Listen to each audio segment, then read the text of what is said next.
This channel does not promote any violent, harmful, or illegal activities. All content provided by this channel is meant for an educational purpose only.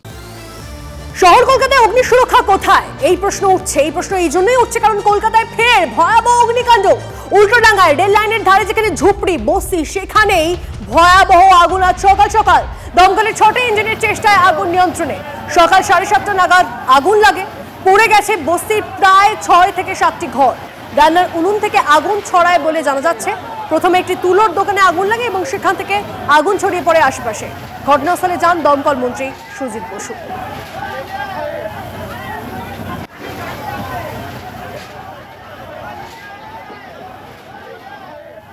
ওরা রান্না বান্না করছিল কিছু একটা something, জানি না ঠিক সেটা ঠিক, কিন্তু আগুন এমনভাবে ধরেছে তোমরা ঘর 3-4টে তো হবেই পিছন আগে মিলিয়ে।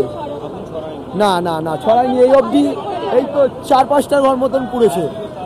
ফায়ার ব্রিগেড এসছে, একটু লেট করেছে, তখন হাফ হয়ে গেছে, যেটা সত্যি। সব বাসনপত্র, জামা কাপড়, ডকুমেন্ট সব সব কাগজপত্র সব টাকা পয়সা ছিল, টাকা পয়সা সেরকম ছিল না, কিছু ছিল। আমাদের এখন আতঙ্কে আছি, আমরা বাচ্চা কাচ্চা নিয়ে রেখে দিয়ে কাজে বেরোই। আমরা তুলো মজুদ ছিল ঘরের মধ্যে, তুলো ছিল, ওনার তুলোর কারখানা, তো তুলোর ব্যবসা আছে ওনাদের, সেখান থেকে আগুনটা। হ্যাঁ 6টা গাড়ি আমি ডিওফোকেও পাঠাই। আমাদের ডিওফো তরুণ দত্ত, সেও আমাকে বারবার রিপোর্ট করে। এখন আগুন কন্ট্রোল হয়ে গেছে, খুব দ্রুততার সাথে কন্ট্রোল হয়ে গেছে, কিন্তু অনেক বড় বস্তি ছিল, অনেক বড় আগুন লাগবার এবং মানুষের জীবন ক্ষতি হওয়ার খুব বড় চান্স ছিল।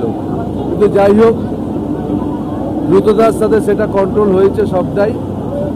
এখন আমাদের প্রাথমিক কাজ হচ্ছে আগুন নেভানো। তারপর যে লোকগুলো আছে এখানে, স্থানীয় বিধায়ক এবং এখানকার পৌর প্রতিনিধি শান্তি সহযোগিতায় তাদেরকে সরানোর ব্যবস্থা এবং কর্পোরেশন থেকে যা যা সহযোগিতা পাওয়ার কথা সেগুলো আমরা দেখবো। আমি নিজেও কথা বলবো।